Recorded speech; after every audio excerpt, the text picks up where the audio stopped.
Once upon a time, there lived a poor woodcutter with his wife and 2 children, a boy named Hansel and a girl named Gretel, on the edge of a big forest. The woodcutter was struggling to make ends meet and was unemployed due to a severe famine in the country.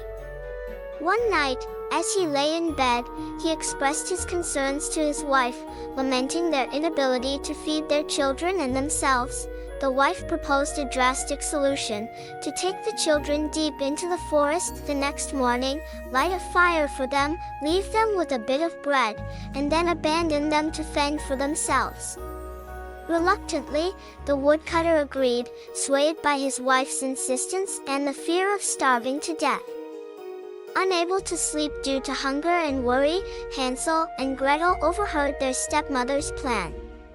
Hansel devised a plan to leave a trail of shiny pebbles from their home to the heart of the forest, ensuring they could find their way back. The next morning, as they set out to gather wood, Hansel discreetly dropped the pebbles along the path. When they were deep in the forest, the parents built a fire and gave each child a slice of bread, then left them alone as planned. However, Hansel and Gretel followed the trail of pebbles back home, much to the surprise of their stepmother, who had expected them to get lost. Time passed, and the family situation grew dire once again. The stepmother proposed another plan to rid themselves of the children, this time intending to lead them even deeper into the forest and leave them there to perish. Despite their efforts to prevent it, Hansel and Gretel found themselves abandoned in the forest once more. Lost and frightened, the children stumbled upon a strange house made of bread, cake, and candy. They began to eat pieces of the house when a witch emerged and captured them. The witch planned to fatten Hansel up and eat him, but Gretel outsmarted her by pushing her into her own oven. With the witch defeated, Hansel and Gretel escaped from the house, taking with them jewels and treasures they found inside. They embarked on a journey back home and were reunited with their father, who was overjoyed to see them alive. From then on, they lived happily ever after, having learned valuable lessons about resilience, resourcefulness, and the importance of family. When they arrived in the middle of the forest, their father said, "Come on, kids, gather some wood, and I'll light a fire. Otherwise, you'll get cold."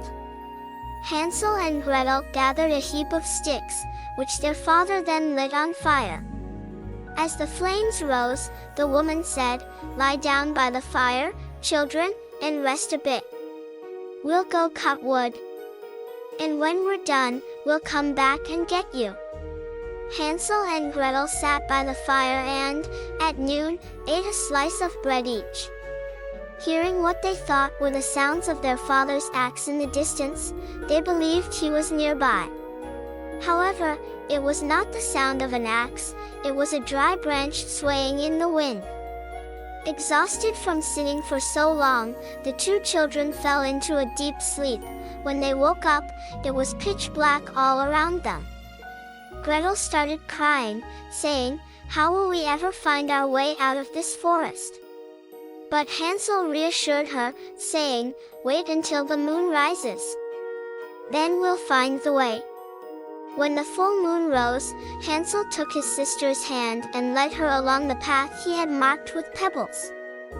The tiny stones shone like newly minted coins. They walked all night and returned home at dawn. They knocked on the door, and when the woman saw them, she said, "Oh, you naughty children, you must have fallen asleep in the forest. We thought you wouldn't come back." But their father was overjoyed to see them, as he had regretted leaving them behind. Not long after, poverty struck again. The children overheard their stepmother telling their father, "We've eaten and drunk everything, we only have half a loaf of bread left. After that, we're finished. These children must leave this house. Let's leave them deep in the forest so they can't find their way back. We have no other choice." The father's heart broke. "At least share the remaining bread with the children," he pleaded. But the woman didn't listen. "You should have thought of that before," she snapped. But the children, who had not yet fallen asleep, heard what was said. As soon as they slept, Hansel got up from his bed and tried to go outside to collect pebbles like before. However, the woman had locked the door, so Hansel couldn't go out. Nevertheless, he comforted his sister, saying, "Don't cry, Gretel. You just sleep, God will help us." The next morning, the woman woke the children and gave each of them a slice of bread, even smaller than before. As they went into the forest, Hansel crumbled his in his pocket and discreetly scattered the crumbs along the path. When their father asked why Hansel kept looking around, he replied, "I'm looking at the dove on our house's roof. It seems to be saying goodbye to me." The woman dismissed it, saying, "Nonsense. That's not a dove, it's the shadow of the sun on the chimney." But Hansel continued to scatter crumbs along the way. The woman led the children deep into the forest, farther than they had ever been before. After lighting a big fire, she said, "Stay here, children. If you're tired, lie down and rest. We'll go cut wood, and when we're done, we'll come back and get you." At noon, Gretel shared her bread with Hansel, as he had scattered his on the ground. Then they fell asleep. When they woke up, it was evening, but no one had come for them. Yet again, they slept through the night. Hansel comforted his sister, saying, "Wait a little longer, Gretel. Once the moon is up, we'll see the crumbs I scattered and find our way." When the moon rose, they set off, but they couldn't find any breadcrumbs because thousands of birds in the forest had eaten them all. Hansel said, "We'll find our way," but they didn't. So they walked all night and all the next day without leaving the forest. They were so hungry. They satisfied themselves with a few berries they picked from the bushes. They were so tired that they couldn't walk anymore and curled up under a tree. After a while, Hansel and Gretel fell asleep.